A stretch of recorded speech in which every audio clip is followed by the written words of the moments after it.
Good morning, this is Chris, C&L Construction. How you doing this morning? Getting ready to go work on a shed.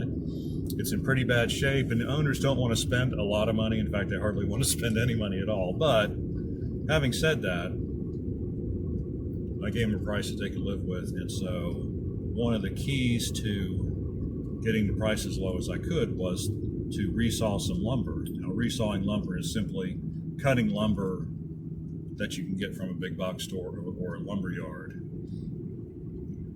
into a different dimension, or to get more pieces out of it. And that was the point of my exercise yesterday.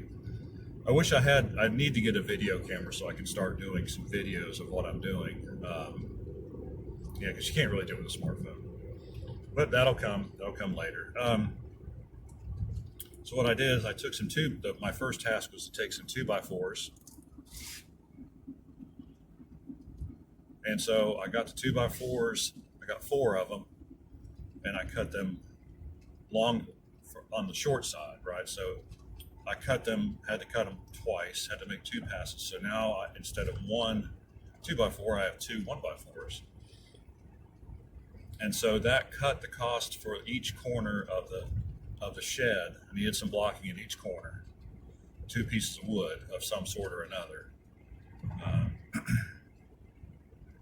So instead of spending, and the 2x4s were $3, and so instead of spending $6 a corner, I only spent $3 a corner. And so, given that it took me about 15 minutes to cut the wood, I think that was a good use of time.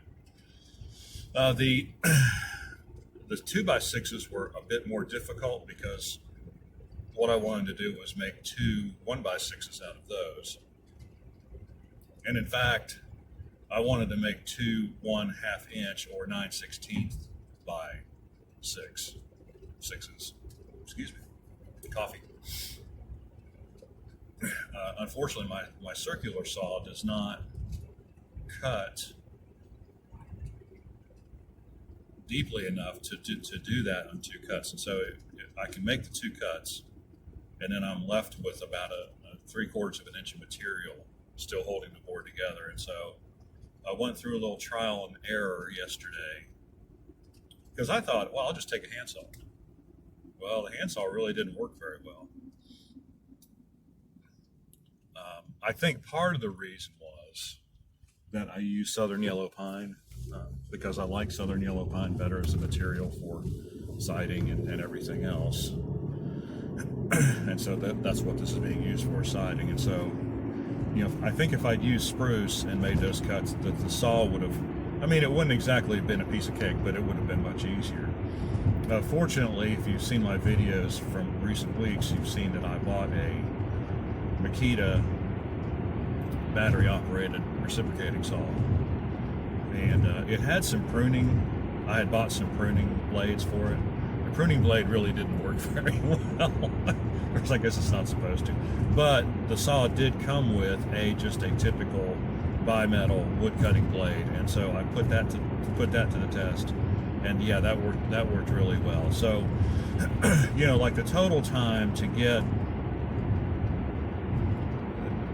the wood cut twice. So you clamp it, cut it, unclamp it, flip it over, clamp it again, cut it again, and then just take the sawzall and just at an angle, just go down that cut. You don't even really necessarily need to go all the way through and make a clean cut. You just have to leave so little material that it really doesn't hold anymore. And so that's what I did. Finally, by the last one, I figured it out. And so the total time on that was like 10 minutes. So 10 minutes aboard. So if I went to the store and bought 1x6s, which I was thinking about doing, the 10-foot, no, these are 8-foot. So the 8-foot ones are about $5.25. I think that's what it was. Maybe it might have been right at $5. It was a little bit more. It was almost 60 cents a foot. So I think it was like high for it. You know, so $5 by the time I pay tax.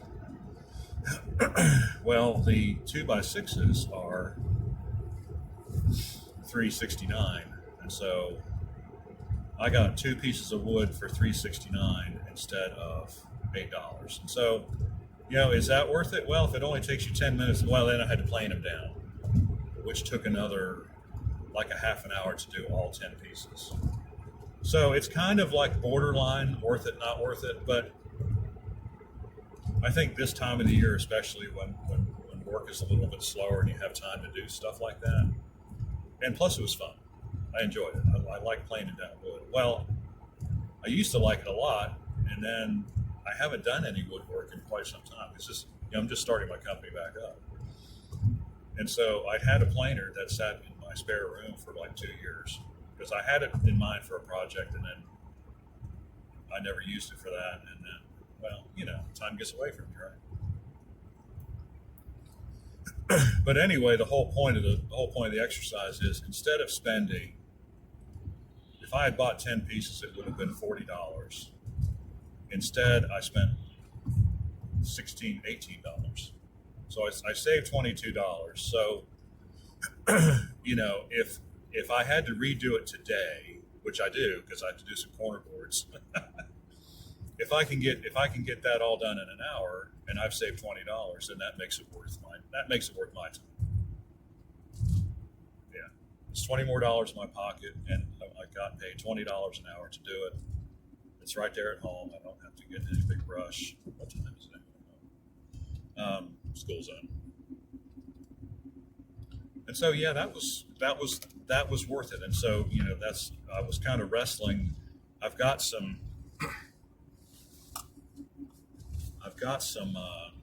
corner boards I need to do, and I was thinking about just going and buying some for expediency's sake. But since it only takes about an hour to do them, I think I'll just stick with the original plan. Yeah.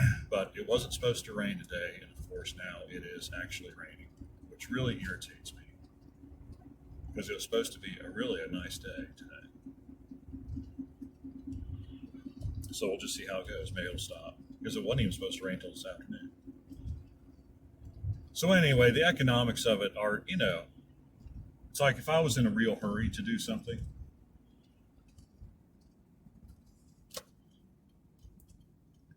I would not do this. I would just go ahead and buy the wood. But part of the deal was that it was such a tight job to bid.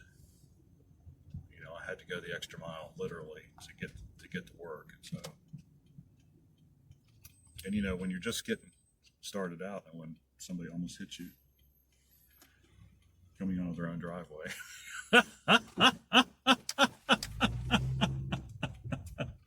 Oh my.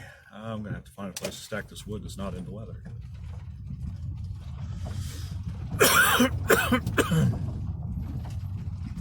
Yes, that's what we'll have to do.